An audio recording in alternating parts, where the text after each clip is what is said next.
Hello, everybody, and welcome back to the M3 Market Update. My name is Melody Wright, and I do this show to give you context for the information we're receiving out there around the commercial real estate market and the housing market.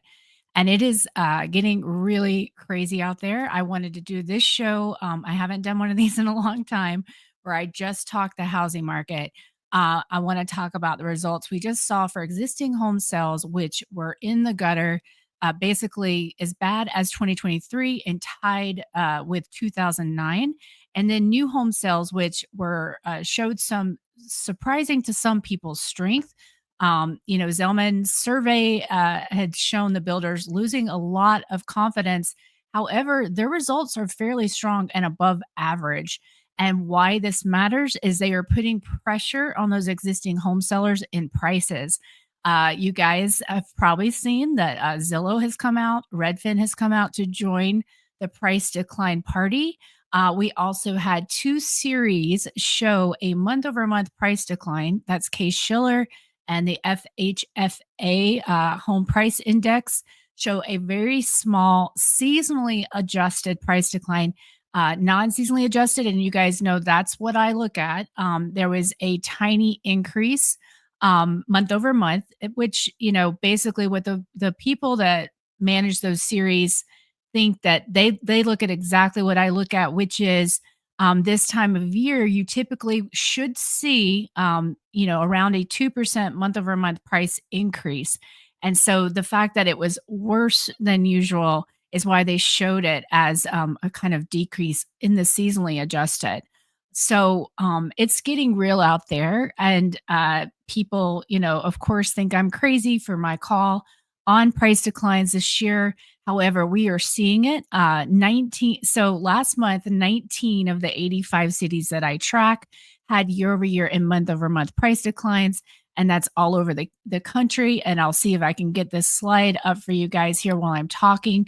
But now that number is 21. And so, guys, and this is, and guess who's in that number? People like Los Angeles, folks like that, and it's all over the country, Arkansas, Montana, but a ton in California. Which, as you guys know, I have been trying to talk to you about California for some time, and it's getting real out there. Folks never believed that California would come under pressure, but they did indeed. So I'm going to show you two slides. I'm going to show you that slide that I was referring to, as well as I want to show you something very interesting on those median home prices from existing home. So National Association of Realtors puts out existing home median price. And in March, you guys, if you read my Substack or you see some of my stuff on Twitter, you will know that I really called this out in March. That essentially, you had what was reported. The existing median home price was 403,700. And then the new home price was 403,600 thousand. And then called this out of my Substack and said, I guarantee you, NAR is going to revise that price down, because historically, the new home price is on average $42,000 higher than the existing home price. And that historic relationship has flipped. It flipped all last year. But the last time before last year when that happened was June of 2006. And so June of 2006, by the way, is also the first time in the cycle last time when we saw both the Case Shiller and the FHFA Home Price Index decline month over month in that cycle. So these are important signals. And I would say to you guys that what's important, we know that narrative has driven this housing cycle. FOMO, fear of missing out. You only live once. The FOMO, YOLO FOMO, reality distortion field. So it's important to look at the signals, not just the data. And you guys know I look at the data, and I believe in a bottoms up approach versus top down when looking at the housing market. That's why I track these 85 markets. but the signals are telling you that home prices are going south.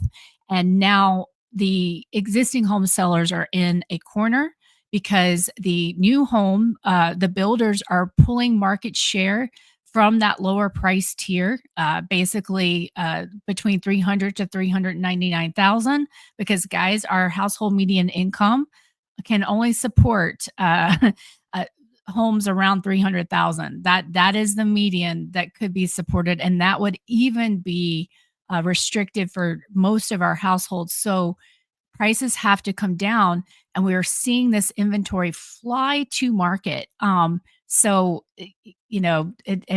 we're watching it happen all over the country. People are talking about the Northeast as essentially as kind of the outlier and the Midwest. But sorry, guys, I'm just going to go back to this slide, stop sharing, and find that other for you while I'm talking.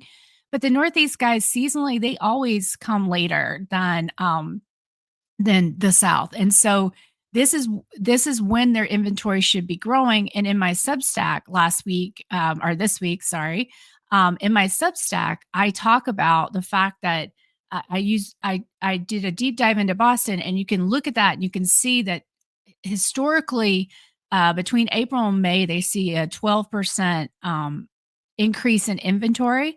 Well, that's almost double now. So for this cycle, this season, and so between April and May, we are seeing inventory grow and accelerate in the Northeast. They typically peak with inventory around September.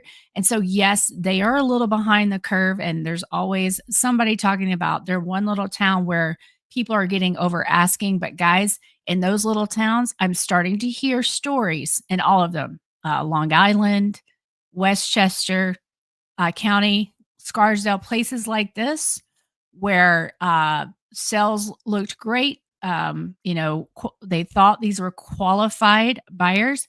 They walk away. LA, I'm hearing this. And so what you're starting to see is credit collapse due to, these student loans. And I had Amanda on here almost a month ago, talking about what's happening to the consumer. And what I've been saying recently is it's not about the income statement, it's about the balance sheet. And what happened during COVID is people only cared about what it looked like you were making, and whether you could afford that payment, because they weren't looking at all of the debt that you owe because it wasn't being reported to credit. You were either on mortgage forbearance, your student loans weren't reporting, evictions weren't getting filed, and so credit looked way better than it really was. And now suddenly, when you have these student loans, being reported, credit scores are dropping. The Fed did a study over 180 points. In some cases, it's insanity. And this is happening, and people can no longer access credit. And when they no longer can access credit, that's when the real trouble starts. That's when they're going to have to make decisions. Do I hand the keys back to my car? Do I stop paying my mortgage, let it foreclose? Do I sell my house? What do I do? And so all across the country right now, people are having to make those decisions. And this is why I said that in 2025, motivation would turn to distress. We knew that this was going to happen with the student loans. It's just everybody seemed to forget because it took so long. So quickly before I move on and continue that credit conversation, I just want to show you these 21 cities where prices are down both year over year and month over month. Okay, so that's year over year. That's a big one. So Bentonville, Bozeman, Carlsbad, Charlotte, Costa Mesa, Destin, El Cajon, Galveston, Honolulu, Houston, Kansas City, Lakewood Ranch, Los Angeles, Orlando, Pembroke Pines, Portsmouth, San Antonio, San Ramon, Scottsdale, Tucson, and Ventura, California. So you can see that prices are coming down out there, and people were calling me crazy. But everyone else is starting to jump on this bandwagon, and anything can happen. But what is being signaled right now is they are going to let the housing market fall. And what do I mean by this? I mean, they're gonna let, it correct. They're seemingly right now, they are not going to intervene. Now, I personally believe that when it gets bad enough, they will intervene. But right now, guys, what's happening to the consumer is, they're getting wrecked, and buy now, pay later. They're starting to report to credit. They started in May, and so we haven't even seen the issues, come onto credit reports from that. And so that 41.8% mortgage refinance rejection rate that the Fed showed us for February tells you what you need to know about the consumer. They are in distress. And so quickly, we're going to see that distress play out in these credit markets. I'm going to have hopefully do a show with Unicus Research, Locks, and John Comiskey here in the next week or so, where we talk about the impact of the student loans. And guess what, folks? If you have a delinquent student loan, you are not eligible for a loss mitigation workout. And that will start on October 1st. I had that confirmed with servicers. And so all around, doors are being shut to the consumer, which is going to seriously impact the housing market, um, as well as all these disasters that are, not just on the coast. The Midwest was just hit in the South with tornadoes, just destruction and flooding. And that's why I'm calling this video tornado weather, because with all of that distress out there, with those rising insurance costs, rising property taxes, people simply cannot afford to own their homes. And people will say at this point, well, BlackRock or those guys, they're just going to come in and buy them up. Not at these prices, guys. Not at these prices. There's no way. In fact, six of the largest seven institutional investors are net sellers now. And so meaning they are selling these things, they are not buying them. Could some entity who is assisting the government in the future come and buy these homes? That is a possibility, but these prices will have to correct first. So if you're being smart, making good decisions, and you've got your eyes wide open, opportunity could be near. Now, we cannot underestimate what the government might do to intervene to slow this down, but they will not stop it. They didn't stop it last time. They slowed it down significantly, and we saw those corrections. And honestly, I believe that we will correct even more this time. Housing as a casino, I think that is it's seeing its last days for this cycle. If you go back and you read about the Great Depression, they also talked often about everybody was a landlord, and then nobody wanted to be a landlord. So I think pretty soon that's where we're going to be, because it is just far too expensive. And now you have all this vacancy with all of the multifamily coming online, as well as these built for rent, and as well as all the long term rental that was bought up by Wall Street last time that's out there. So we've got a ton of inventory. It doesn't matter what folks say, it is misaligned. It is, you know, not allocated how it needs to be. Most of it has been allocated to passive investment, short term rental, things like that, as well as a lot of the boomers have second, third, fourth homes, but they're going to start to let go of those. We know Harvard told us between 2025 and 2035, 15.6 million boomers will leave us, unfortunately, and they are the largest. They own the largest share of homes, so this matters. So I would just encourage everybody. Things are getting really dicey out there, no matter what's happening in the stock market. Which which is overvalued at this point, but things are getting really dicey in the housing market. And I expect that we could see some real disorder there in the coming months.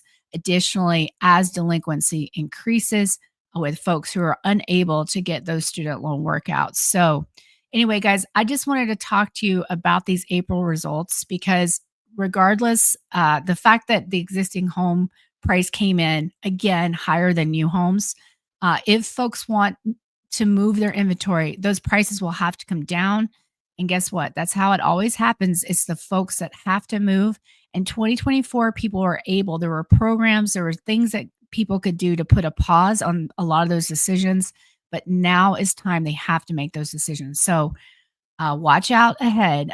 It's getting very interesting out there. And I do hope to resume these weekly updates. Again, no promises. I've said that a few times. So I'm sorry, guys. But it has been crazy and, family first. So anyway, thanks for joining. I hope, check out the Substack when I'm not here. I put a lot of information in the free version. I'll link that below. But I hope you had a wonderful Memorial Day, and I hope you have a great summer, and I'll be talking to you soon.